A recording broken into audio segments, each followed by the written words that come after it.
Hey guys, it's me again. Today I'm going to be showing you a brand, something that I'm pretty hyped about, pretty excited, and this is my updated World War I trench mock. Now if you've been watching me for a while, you would know that I made a World War I trench mock a while back, and it was pretty good actually, I'm not going to lie. Ever since then though, I have clearly updated it, made it bigger, added more detail, So, yeah, let's take a look at all the new things I've added.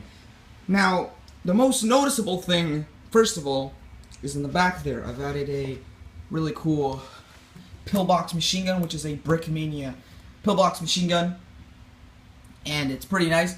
It's got, I got this from the World War I battle pack, and I just kind of dropped it in the set here.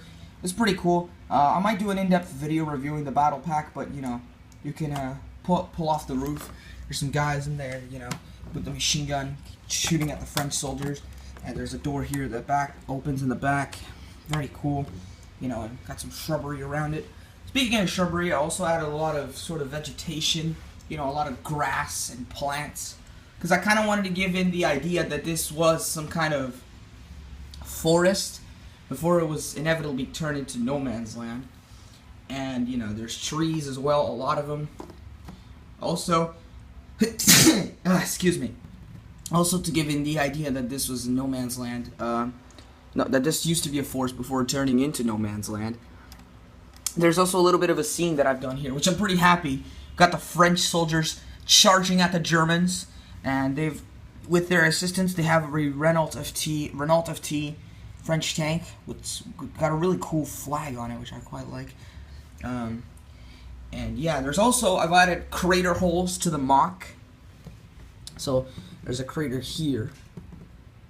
There's a crater here on the dead soldiers. There's a crater underneath the tank over here. And there's a crater all the way over there. I've also added this. It's a dead German soldier. The reason why I've added this is because, well, World War I in no man's land, a lot of soldiers would constantly, it was very common in no man's land for soldiers to die, obviously, and get buried underneath of the all the mud, because no man's land was essentially raining mud, with all the artillery shells blowing up everywhere. Things were being flung. Mud was being flung everywhere. Soldiers would get buried up, and sometimes they would be accidentally dug up again after soldiers would be digging trenches, or sometimes artillery would expose the body that has been lying on the ground. So this is a skeleton of a German soldier that probably died at the beginning of the war. He's got a Pickelhaube helmet, he's missing an arm, and he's got a knife through his chest. So, yeah. I think I know why he's probably missing his arm, I'm just saying.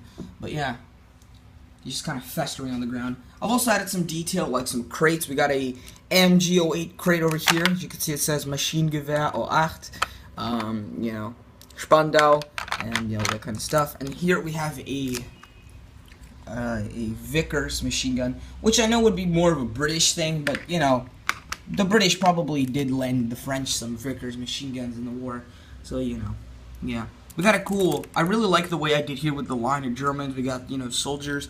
We got my soldiers too, with my custom decals and everything. And then we have some Brickmania soldiers in here, Same thing for the French. We have some of my custom early war French soldiers, some of my custom French soldiers, which have now been updated with the really awesome Brick Arms Adrian helmet, which I think makes them look a lot better. I mean, it's not completely in the correct color. This is a little bit of a more darker blue color than this bright blue, but honestly, it doesn't really matter. It's not big enough of a difference to bother me. We also have some of the Brickmania French soldiers. So, yeah, man. And this will be in my new stop motion, which, by the way, speaking of that, I know you guys have probably been wondering, what the heck is your stop motion? Well, let me explain exactly what happened, because I've been promising this freaking stop motion for ages and still hasn't actually happened. Let me explain. Now, while I was doing the stop motion, I was shooting and taking photos around June or July or something like that, and June or July was sort of at the time my exams were getting incredibly they were getting incredibly tight. You know, my school's really kind of being a bitch to. So yeah, it was really being a pain in the butt to really do anything in my school, because my school was just, you know, there was exams after exams, and I really did not have any time to edit my videos or anything like that. Actually, I managed to start editing in spring break, and when I did, I was about 90 or 95% done when the files corrupted. Whoa, yeah, I know. The files corrupted. I'm not kidding. The files of the freaking stop motion corrupted. And even my backup files corrupted as well, which drove me insane, man. It got me so pissed off. And I did not save the pictures, and I regret doing that. So now I have to start from scratch. However, I will be, you know, doing my best to upload content to this channel while I'm still, you know, doing the stop motion, just to kind of keep you guys with, well, something to watch and not just wait for the stop motion. So, yeah. I've got a lot of reviews planned, a lot of customs I also want to show you guys. So yeah, there's that. But one more thing about this MOC before we wrap this up.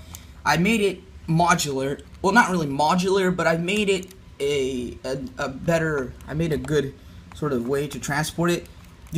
There's these tiles here, not these tiles, these plates that hold this big old I think it's a 32 by 32 base plate together with these other two base plates. And I actually made it so you can detach it for easy transportation. Other thing you might have noticed is that there's a significant elevation here from this part of the trench to this part of the trench. Let me explain what happened. Now, this Lego 32 by 32 base plate, I used tan ones for the sort of the ground of the trench, and I actually like the tan. I don't know why. To my opinion, it makes it look kind of cool. It makes it look a little bit like, I don't know, some kind of dirt or something. I don't know. It looks pretty cool in my opinion. So, the only problem is that, well, Lego, I went to the Lego store to be able to get more parts to make this part of the trench, but they ran out. They didn't have any 32 by 32 base plates in tan, so they only had ones in green or blue. So I picked green. And in order to kind of disguise it, I kind of put plates. But I do like the way it looks, though, because it kind of gives this rough feeling to the trench, where it's kind of been unevenly dug up, you know? So we have, like, some elevated sections of the trench over here in the back, some over here on the actual trench itself. You know, same for the Allied trench, or whatever.